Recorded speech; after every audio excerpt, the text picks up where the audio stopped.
Hello friends, ఈరోజు మన ఇంట్లో సింపుల్గా టేస్టీగా హెల్తీగా ఉండే సన్ఫ్లవర్ సీడ్స్ని ఎలా రోస్ట్ చేసుకోవాలో చూద్దాం.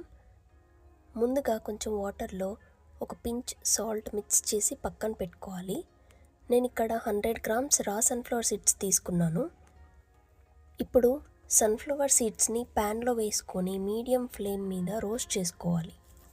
కొన్ని నిమిషాల తర్వాత సీడ్స్ నుండి చిటపటా సౌండ్ వస్తుంది. అప్పుడు మనం ప్రిపేర్ చేసిన సాల్ట్ వాటర్ని యాడ్ చేసి బాగా మిక్స్ చేసుకోవాలి. అలా స్టిర్ చేస్తూ ఉంటే సీడ్స్కి సాల్ట్ బాగా కోట్ అయ్యి మంచి అరోమాతో పాటు గోల్డెన్ బ్రౌన్ కలర్ వస్తుంది. అప్పుడు స్టవ్ ఆఫ్ చేసి కూల్ అయిన తర్వాత ఎయిర్ టైట్ బాక్స్లో స్టోర్ చేసుకోండి. ఈ టైనీ సన్ఫ్లవర్ సీడ్స్లో protein, healthy fats, fibre, vitamin E లాంటి న్యూట్రియంట్స్ ఉంటాయి.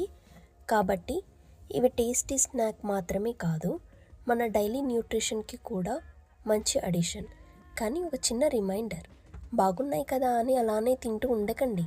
ప్రతిదీ లిమిట్లో తింటేనే మన బాడీకి మంచి బెనిఫిట్స్ వస్తాయి. Thank you for watching. ఇలాంటి మంచి కంటెంట్ కోసం మన ఛానల్ని సబ్స్క్రైబ్ చేసుకోండి.